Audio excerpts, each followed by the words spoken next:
Afternoon, everyone. Good afternoon, Barbados. Um, the last couple of days have been exceedingly challenging in both parts of my portfolio. That's the part that deals with energy and also the part that deals with water. Everyone is aware that we had major issues with major power outages on Monday and Tuesday of this week, which caused island-wide blackouts and the power to go down in the entirety of Barbados. The Prime Minister has already dealt with that and the ongoing measures to ensure that it does not happen again, and what is going on with BNOC and Light and Power, and I believe she's going to update the country again on that, so I will not trouble you in relation to that. I will focus instead on the water aspect of what transpired. The Barbados Water Authority is the single largest customer of the Light and Power Company. The Water Authority consumes staggering amounts of electricity in order to be able to pump water to various parts of Barbados and to ensure the distribution system in Barbados. So when energy goes, the water will go. We have, in an attempt to become a bit more resilient, we do have generation capacity at a number of our pumping stations and our reservoirs, but we have not been able, for economic reasons, to actually supply generation capacity to all of them. We have, I think, at about 11 of our installations. So what transpired? When the electricity went down on Monday, we had some fluctuations and some issues on Sunday, which caused water shortages to areas like Durance, I believe, and Kingsland. We then had the major power outage on Monday.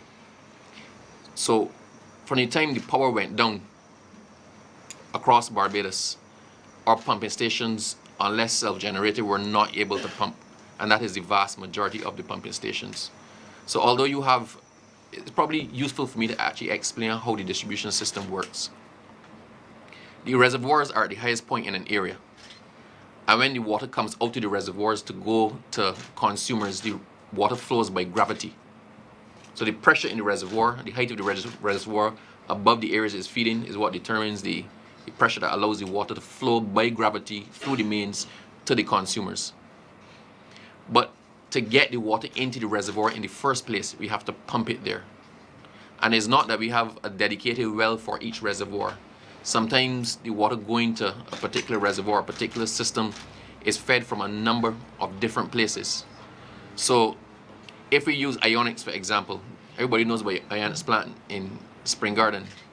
When the water leaves ionics, the water can go up the west coast to service those on the west coast. It also goes up to St. Stephen's through a pumping station at St. Stephen's, up through to Market Hill, into the Castle Grant system, etc. So at each of those relays, the water has to be pumped using electricity to get it to the next part. So even when ionics came back online on Monday, the fact is that St. Stephen's does not have independent electricity generation. So although ionics could pump, it could only service the west coast. If it pumped to St. Stephen's, the water would be blocked at St. Stephen's and unable to get from St. Stephen's onto Market Hill or Castle Grant or wherever it's supposed to go. Now, it's necessary to give you that explanation because although when electricity went down, people who were being fed straight from the reservoirs were still getting water because, understand, it's gravity that's bringing that water down through the pipes. But what is happening is the water is coming out from the reservoir, but you have no pumping capacity to get water back into the reservoir to replace the water that's going out. So by the end of Monday, after the outages, most of our reservoirs were exceedingly low. The capacity in the reservoirs, or the reserves in the reservoirs, were exceedingly low. In the ideal world, when the electricity came back up, the system would have replenished overnight, or enough pumping would have gone on to actually replace sufficient water to be properly able to serve our customers again. But then the electricity went back down on Tuesday before the reservoirs are able to fill themselves. So we have now a situation across Barbados. Electricity is back on, yes, but a lot of the reservoirs and the resources don't have capacity. The capacity is very, very low. The levels are very low in the reservoir, so the system has not been able to catch itself. So we're playing catch up now after the electricity outages that happened on Monday and Tuesday. In addition, we pretty much had, the electricity was off in the whole country. We pretty much had water issues in the vast majority of Barbados. So at our disposal on Monday, we had 8 working tankers and a super tanker. And those normally have to service the places in Barbados that have chronic water shortages. But you know how the same capacity that was struggling to service normal outages, having to service pretty much the entirety of Barbados. So a lot of residents and a lot of customers complained that they couldn't see a water tank on Monday or they couldn't see a water tank on Tuesday. But we have a priority list for emergency supplies of water if the water goes down in the country, whether it's a natural disaster. And what happened on Monday and Tuesday was as close to the emergency situation as follows a natural disaster that we could have a dry run for. We had to ensure the airport had water. The airport itself, their capacity to store water is about 10,000 gallons of water. So before anywhere else, you had to service and ensure the airport had water. You had to ensure that QEH had water, the district hospitals had water, the police stations had water, the prison had water, the BDF had water. Then there's a vulnerable persons list as well that had to be serviced. So before we could even get the tankers into the communities, these people had to be serviced. What happens? Somebody asked, why are we servicing the airport and seaport? If we don't have water in the airport, flights are not going to land. And if they land, they can't take off. So the airport is one of those areas on the priority list. This is a list that has been worked out by the Cabinet of Barbados for emergency situations, with the input and blessing of all the cabinet ministers and all the ministry. Is an accepted priority list in the case of an emergency with a water situation. And that's what we had on Monday and Tuesday. So for the residents who, and I understand a lot of people were frustrated, but I can assure you the Water Authority was doing the best that it could. The drivers at the Water Authority were pretty much working around the clock. At points where we had to take the drivers off for reasons of safety, and you can't have a driver working 20 hours because that's when accidents happen.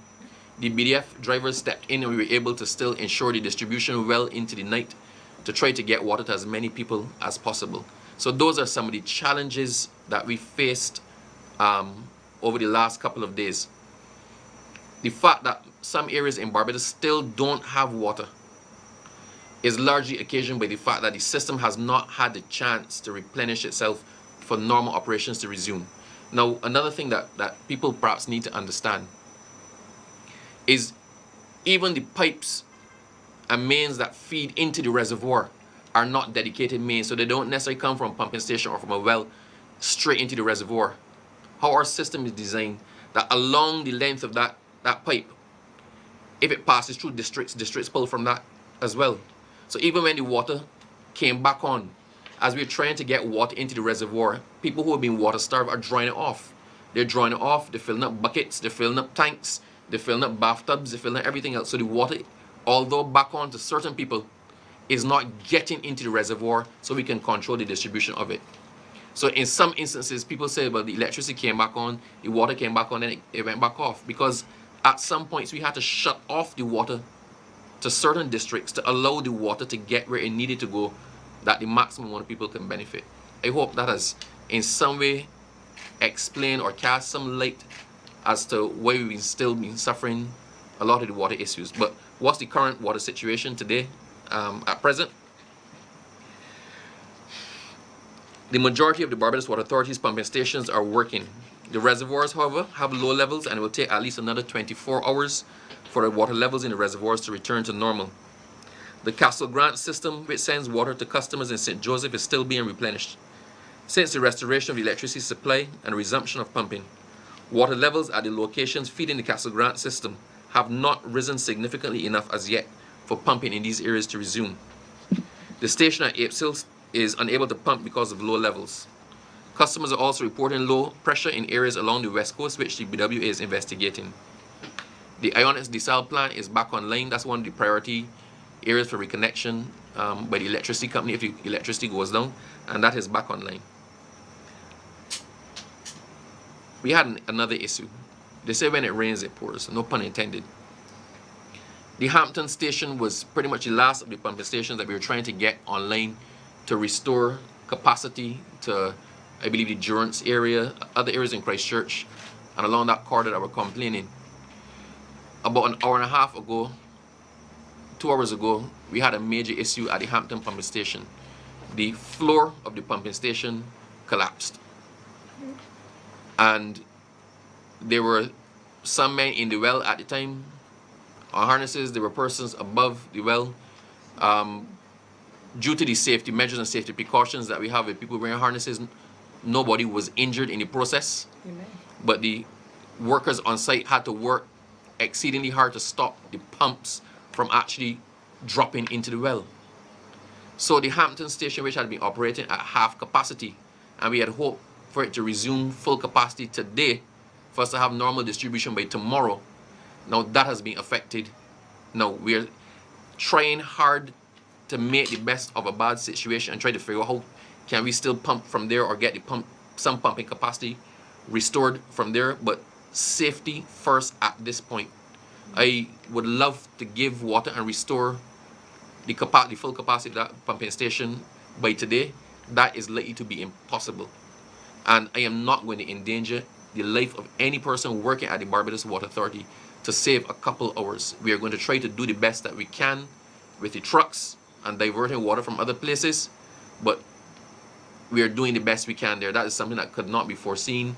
It is a most unfortunate circumstance, but I wish to commend the level-headedness and the calmness of the persons who were on site from preventing what could have been a major issue that would dominate the headlines tomorrow, right? But I assured Barbados we are doing whatever we can and waiting on a report from the engineers, and we will do whatever we can in the interim to provide some interim solution that allows us to pump while we recast the floor or ensure the integrity of the entire station.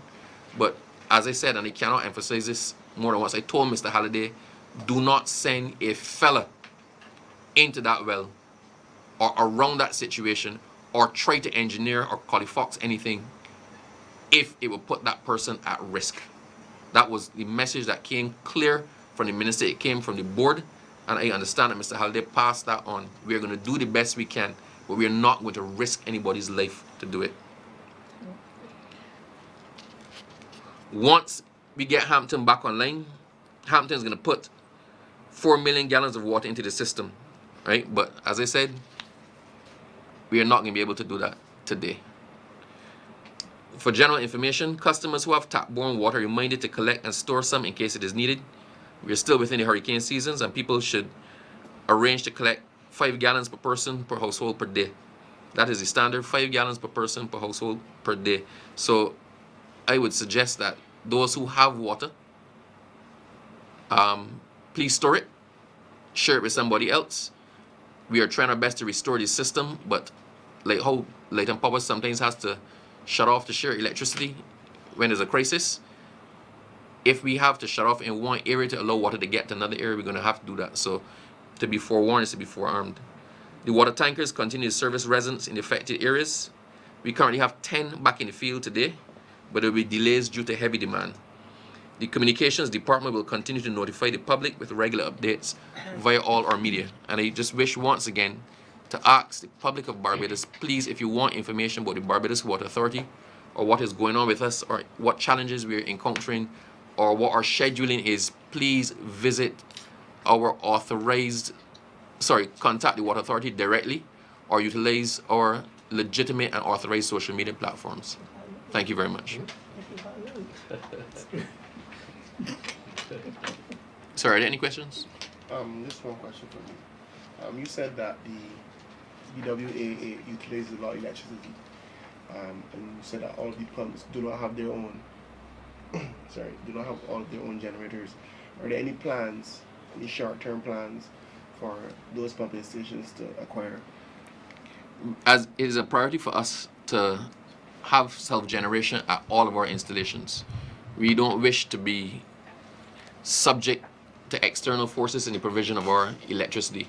The fact that we are now connected or serviced majority by the light and power is a significant cost to us as a company, and it also makes our reliability and our efficiency dependent on somebody else. So we are outfitting as many of our pumping stations and installations with renewable energy in one instance, and we are also as well ensuring that we have full generation capacity at all these stations. But that comes at a serious cost. I'm not going to sit here and pretend to you that we have all the money in the world. We don't. We are struggling with a financially strapped company to do the best, make the best of a bad situation. We, as I said, we have generation capacity at 11 of the installations. We are working, the Prime Minister has indicated that it is a priority, and Cabinet has agreed this before, and we are working assiduously to get generation capacity at all of them, but we have to do it as resources allow. What I will tell you is that had this exact situation where the electricity was down for 2 days happened 18 months ago or even a year ago, then nowhere in Barbados would have water. The fact that some areas in Barbados still had water and we were still able to service our customers with the prolonged outages is due to the fact that we have already as a government installed capacity, generation capacity at strategic locations to prevent against this entire situation. It was done as a disaster mitigation measure. It was done before the hurricane season as a precautionary measure, and it served us very, very well in this most recent situation. But the aim is to have full generation capacity at all of our installations. Minister, it seems like if everything happened this week.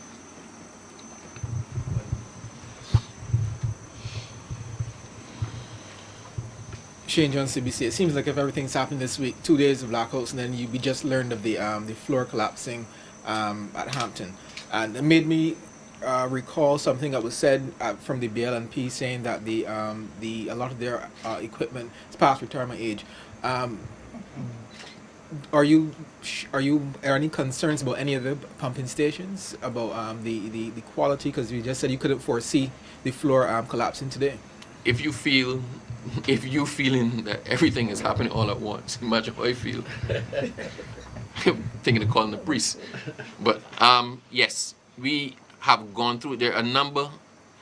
We have concerns about some of the pumping stations, and we are working on dealing with the ones that we have identified. Hampton was not one of the ones on the list. So we're going to take this warning that luckily ended with no loss of life, and the engineers are going to inspect every single pumping installation for weaknesses, because we can't put people who work there at risk. But the reality, for the last 10 years, nobody sneezed in the direction of the Water Authority. No maintenance was done. No upkeep was done. The reservoirs were allowed to fall into major disrepair. I don't know if you are aware that we are doing speed construction on 3 reservoirs.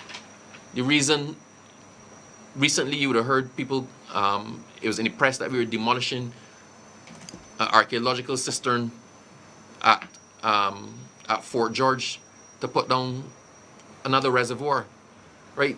The fact that the museum and the Barbados Historical Society and the National Trust and those did not raise Cain over it should have said to everybody that there was more a mortar than a pestle, right? The system at Fort George was seriously compromised, and there are 2 or 3 others that are majorly compromised.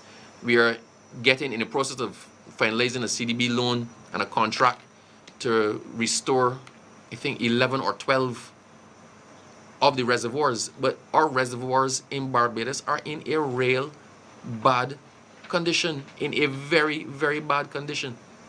We expect to have the current reservoirs that we're repairing completed, that we're replacing entirely, completed by the end of January.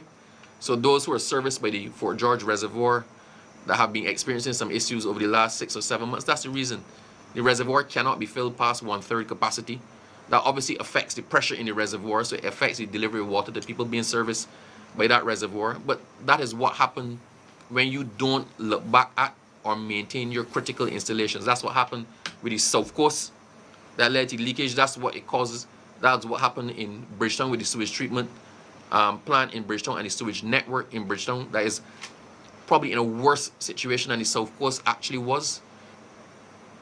A government has the responsibility to take care of and maintain its assets so that those assets can be used to deliver the service which is expected. And we had little to none of that over the last 10 years across the spectrum of government in Barbados. And we definitely had it little to no, actually, we had no serious maintenance in the water sector or the wastewater sector over the last 10 years. And we are now reaping the consequences of that. But by the time I leave here, unless the Prime Minister moves me before I plan to leave, by the time I leave here, we will have made significant strides in securing the water capacity of Barbados, the potable drinking water, and as well as delivering on our promises with respect to the control and maintenance of sewage in Barbados.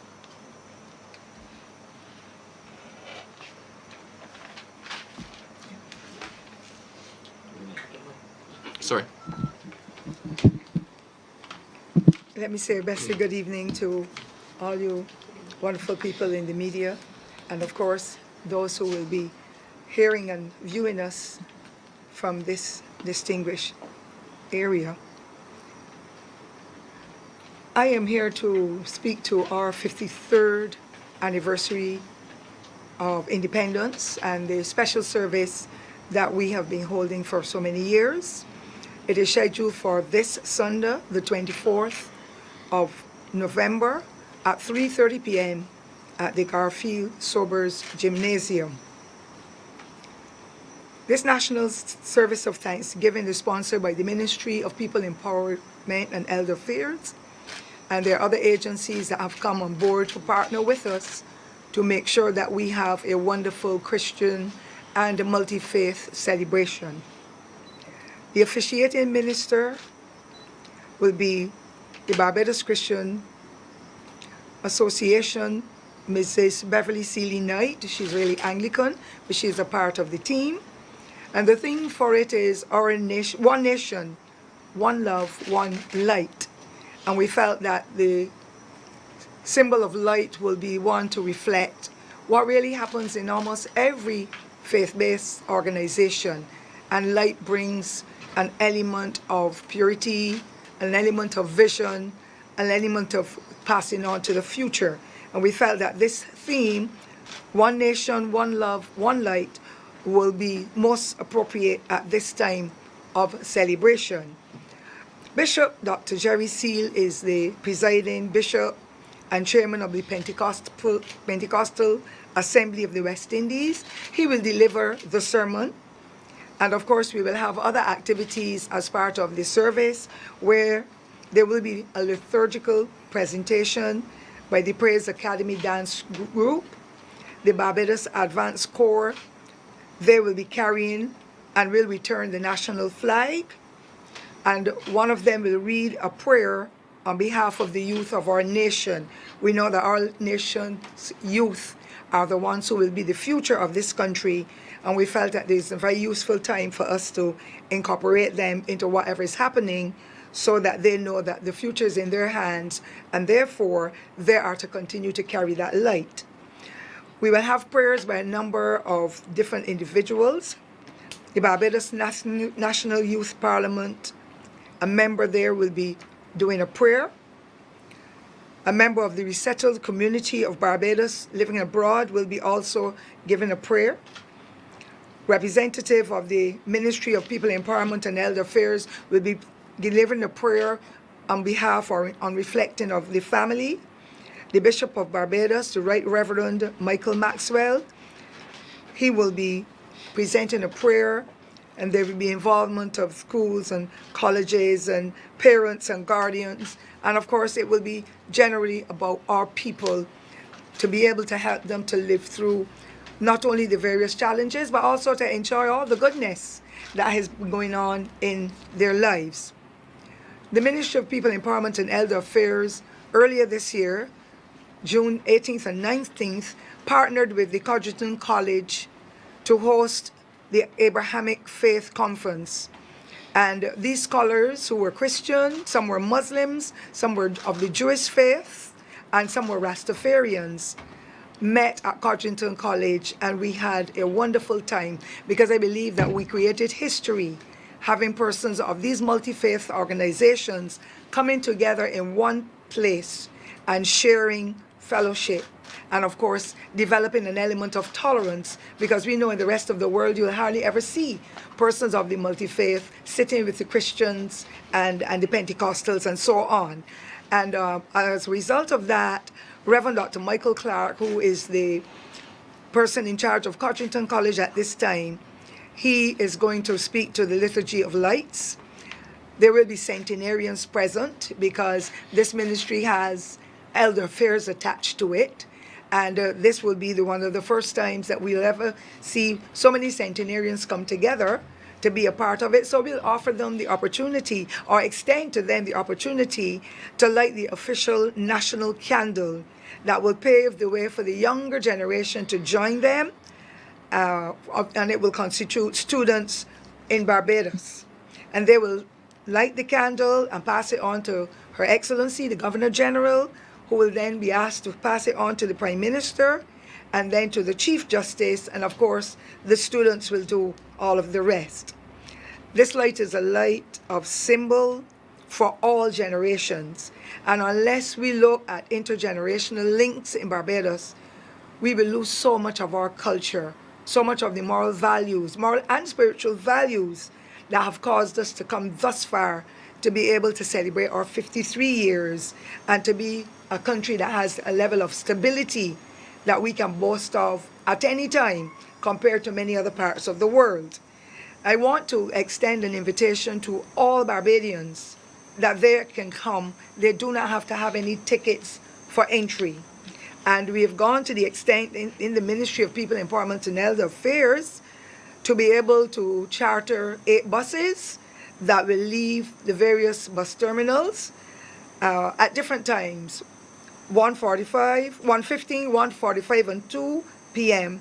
to be able to bring persons to the gymnasium, and they will all be able to leave at 5:20 to go back to the respective terminals. So they will go into the Princess Alice Highway or the Princess Alice bus terminal, the Fairchild Street bus terminal, Oistins, and Speightstown. So nobody has any excuse to say, I couldn't make it, there was no transportation. We're inviting everybody to be there because we want to really have a fantastic celebration. And it reminds us of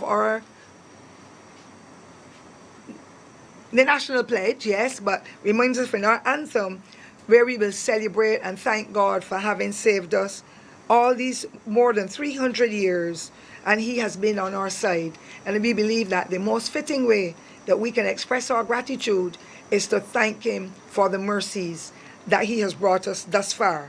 We know that our society is built on the Christian and moral and cultural principles, and we want to be able to let our youth know we're passing on to them, and to think that there will be centenarians whom some children have never been near any one of them before. That for me will be a phenomenal exercise and an awakening that we can link together if we are to continue to say we are one people, one nation.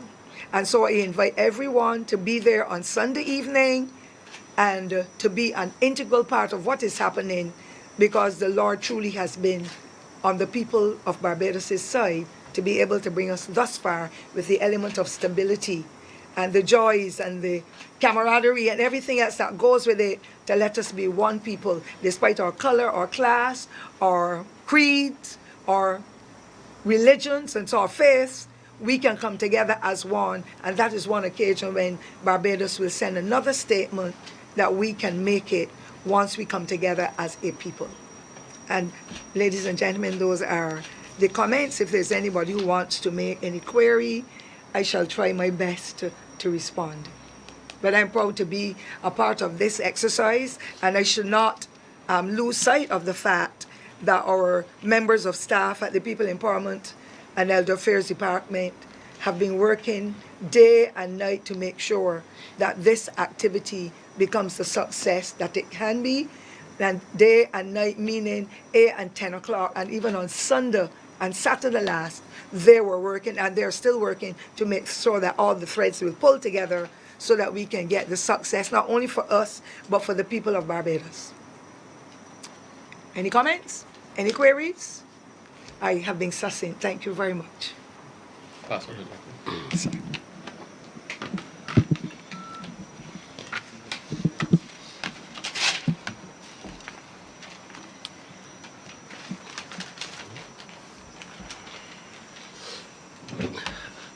Members of the press, ladies and gentlemen, good afternoon.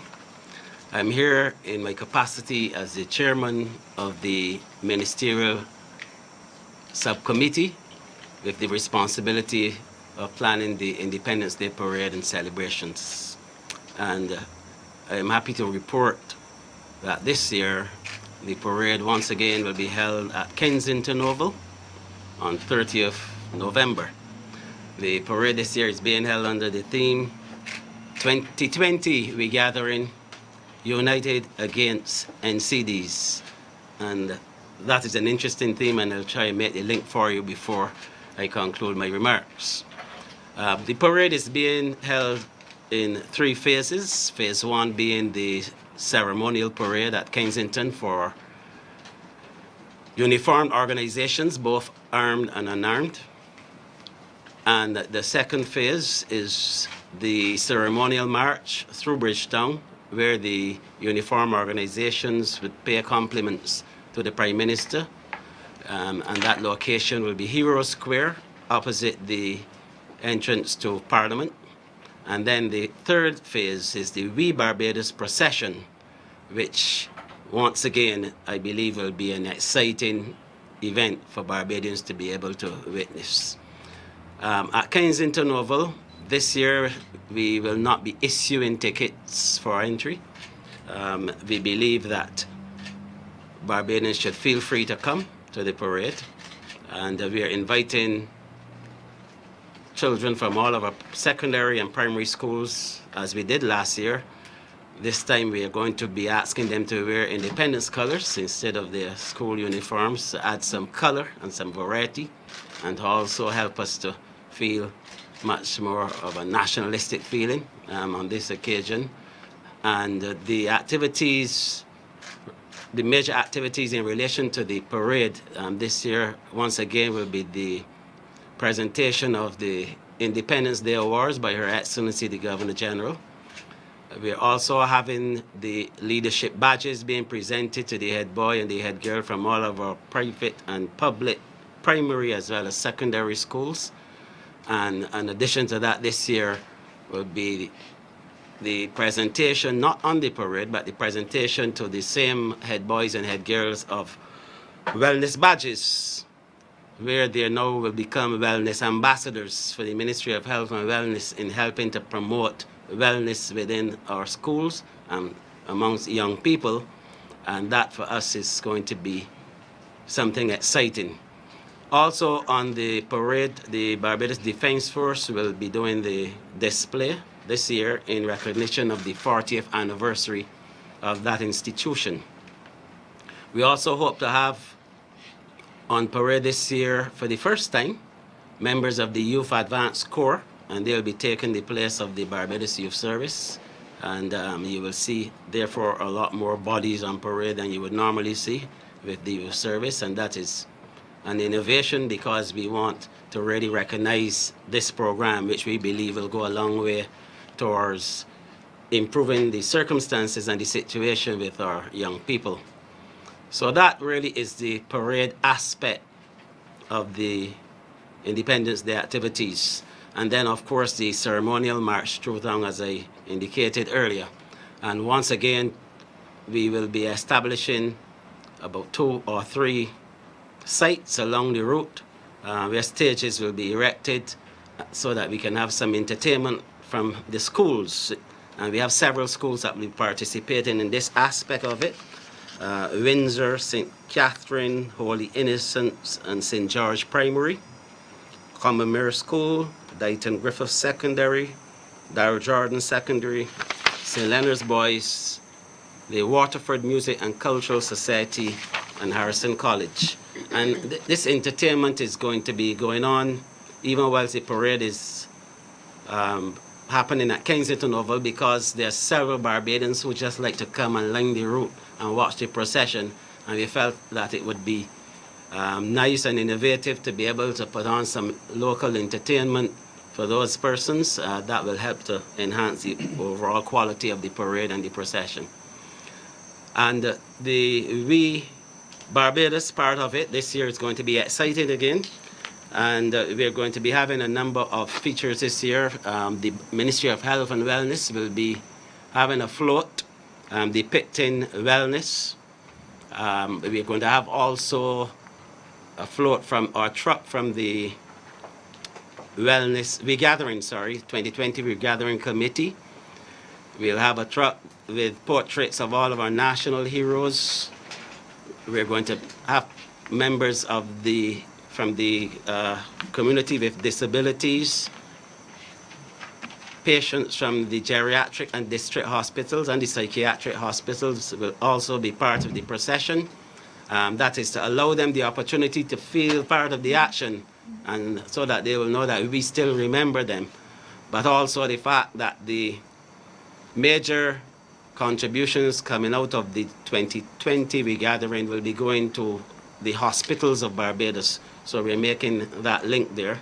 The Harley Davidson motorcycling group will also be present, some vintage cars, vintage fire truck, and youth commissioners, parish ambassadors, members of the committees of the 2020, the parish committees, 2020 regathering, and several national sporting teams will also be represented during that procession. And again, there's a link with the sporting teams and the wellness initiative, NCDs, because we are hoping to have each one of our national teams adopting an NCD to be, have them being identified with a particular NCD to help us fight in that area of the NCD fight, because it is a fight. We also will be having, as part of the procession, a number of other youth organizations and also the members of the national senior team, senior games, because again, that is part of the wellness initiative and NCDs, because NCDs are also having an impact on the elderly population in this country.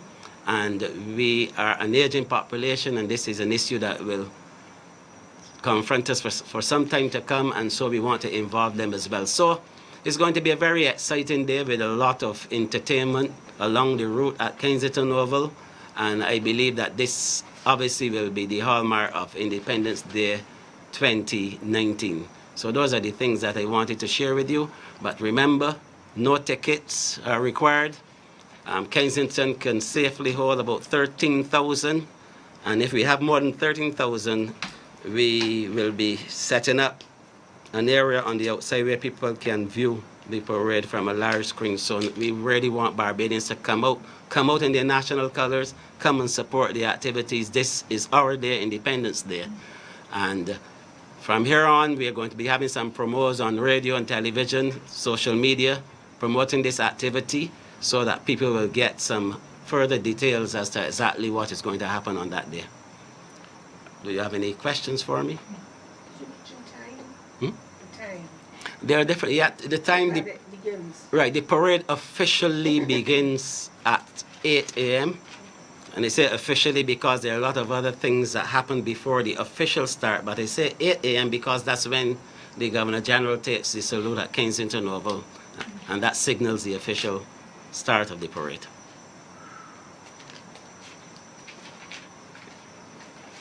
Any more questions for anybody else? No? I was passed the question by you. Oh, sorry. Yes.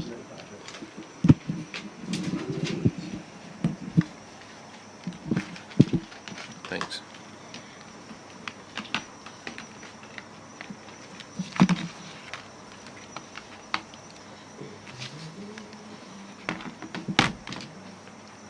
I was asked about the water augmentation project, the Vineyard project in St. Philip. and also what other measures we are taking to curb the wastage of water in Barbados and also to find new sources of water. Both myself and the Prime Minister have previously spoken about the project from St. Philip that would involve, we're going to take a pay arrangement to get 3 million gallons of water from Groves a day. As it stands now, we only have the capacity to utilize 1.5 million gallons per day of that, but we're paying for 3 million gallons. The intention is to construct a system, another water distribution system that takes the water from Groves up to reservoir at Stuart Hill and then feeds down into the East Coast. If we take the East Coast off of the Castle Grant system, then you're allowing that much more water to service the persons of St. Joseph and the other high altitude or high elevation areas. So we've always thought along the lines of how do we get more water into the system that feeds St. Joseph to get more water to the people, as opposed to how do we hive off some of the customers from that distribution network and put them on another one. So that is what that project is all about. I'm glad to tell you the procurement aspect of that has started. We're well on the way with that. The contractor, one of the contractors interested in the Stuart Hill Reservoir was in last week to look at the area and determine how best to deal with that. The funding, sourcing the funding is quite well advanced. We're in discussion with a number of funders. I don't want to actually say who they are now for a number of reasons, but we're in advanced discussion with a number of funders to finance the project. But this project has been given a completion timeline of April next year. So I just wish to assure the public of Barbados and those who are interested that there's nothing that has happened that has derailed that timeline, and all systems are aiming at completing that project and bringing some relief by April next year. The other thing, the Barbados Water Authority, in conjunction with the Barbados Workers Union and the workers at the Barbados Water Authority, are rolling out a Find All and Fix All leak program across Barbados. The aim is to identify all of the leaks on mains and pipes in Barbados and to get them all fixed within a 3-month period. That will involve extended working hours. I must commend the management and the board of the Barbados Water Authority, who took a bold and innovative step, as opposed to the engineers and management designing this project and how it's going to work. We asked the workers themselves to design it. We wanted their buy-in because it's going to require seriously extended hours and extra human effort by the workers of the Barbados Water Authority. We got them involved in actually framing and the mechanics of the project. That project was supposed to start with a bang from Monday that just went, but we all know what happened on Monday and Tuesday. So rather than starting with a bang, we had a sort of soft rollout. So I assure you that pipes are being fixed across Barbados, but the fanfare that was going to be associated with that did not happen because other events overtook us entirely. So the Water Authority is pushing really hard to find new sources of water, to augment the supplies to different parts of Barbados, to solve the issues in St. Joseph and St. Thomas and the other elevated parishes.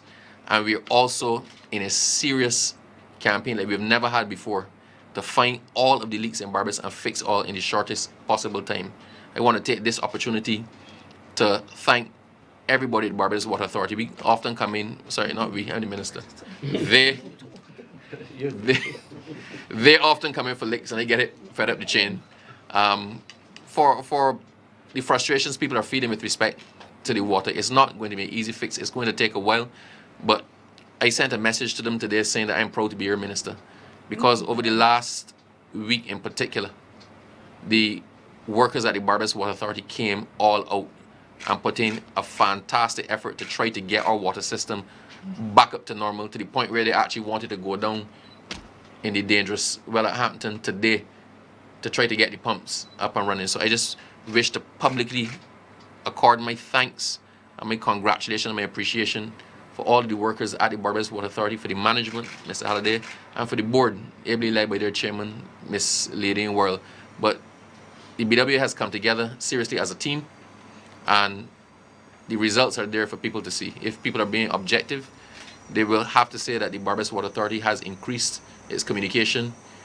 The workers are trying to deliver a higher service level, and you're seeing a difference and an improvement in the way that we conduct our business across the organization. So I just wanted to say that. Thank you very much. Okay. Thank you very much as well, ladies and gentlemen.